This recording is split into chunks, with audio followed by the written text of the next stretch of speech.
दोस्तों, इस कहानी को पूरा देखने के बाद हो सकता है कि आप भी आपको भी एक ऐसा सच समझ में आ जाए जिसके बाद जीवन में सुख और दुख आपको कभी भी हिला नहीं पाएंगे और आप अपने जीवन का पूरा आनंद ले सकेंगे। एक बार एक राजा ने अपने दरबार में सारे महापंडित को बुलाया और कहा, देखो, इतने बड़े बड़े ग्रंथ, वेद और भी मोटी मोटी धार्मिक पुस्तकें पढ़ने में मेरी कोई रुचि नहीं है। तुम लोग मुझे कोई ऐसे सूत्र दो जिससे एक ही लाइन में मुझे इन सब सार और जीवन का सत्य समझ में आ जाए। राजा की सुन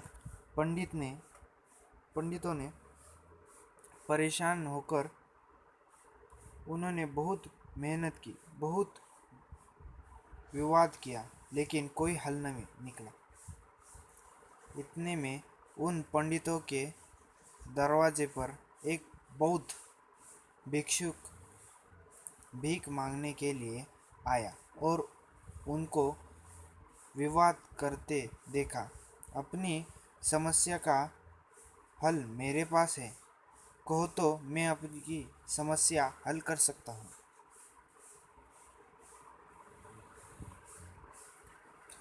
क्योंकि पंडित के पास इस समस्या का कोई हल न था, तो उन्होंने सोचा, चलो इसी को राजा के पास चलते हैं। कुछ गलती करेगा तो यही सजा पाएगा। और वह उसे लेकर राजा के पास पहुंच जाते हैं। राजा के पास पहुंचते ही भिक्षुक ने अपनी उंगली में पहनी हुई अंगूठी निकाली और राजा को पहन कहा कि इस इसे पहन ले, और शर्त कर रखी कि जब कभी जीवन में कुछ दूसरा उपाय न बचे, बिल्कुल असहाय हो जाओ, तब इस अंगूठी में रखे कागज को निकाल कर पढ़ लेना। आपको आपको आपके सारे जवाब मिल जाएंगे। कुछ समय बाद राजा के ऊपर पड़ोसी राजा ने हमला कर दिया और उसका सब कुछ छीन लिया और अपने सैनिकों को आदेश दे दिया कि राजा को खोज कर मार दे।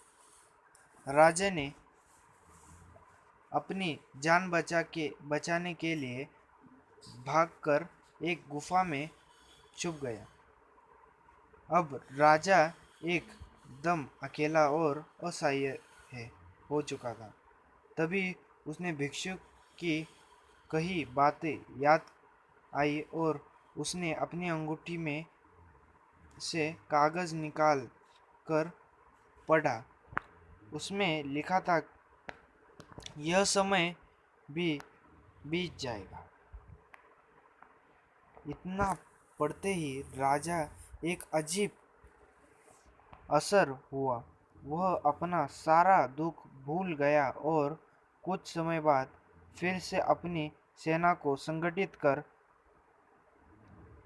के उसने अपने राजा को राज्य को वापस हासिल कर लिया। अब राजा बहुत खुश हो गया और अपने मंत्रियों के साथ जश्न मनाने लगा। तभी उसने फिर उसे अंगूठी की याद आई। उसने फिर से उस कागज को पढ़ा और शांत होकर बैठ गया। मंत्रियों ने हैरान होकर पूछा कि महाराज, अभी तो आप इतने प्रसन्न थे और अचानक ही शांत होकर क्यों बैठ गए? तो राजा ने मुस्कराया और कहा, यह समय भी बीत जाएगा। तो दोस्तों, यह कहानी का सार है कि वक्त चाहे अच्छा हो या बुरा, बीत जाता है। जिस दिन आपको यह बात समझ में आ जाएगी, आपके सारे घमंड, अहंकार, लालच, डर सब समाप्त हो जाएंगे। मनुष्य का काम ही कर्म करना है, बस वही हमें अच्छी तरह से करते रहना चाहिए। बाकी यह वक्त भी बीत जाएगा। इस कहानी को लाइक, शेयर एंड सब्सक्राइब कीजिए। Thank you.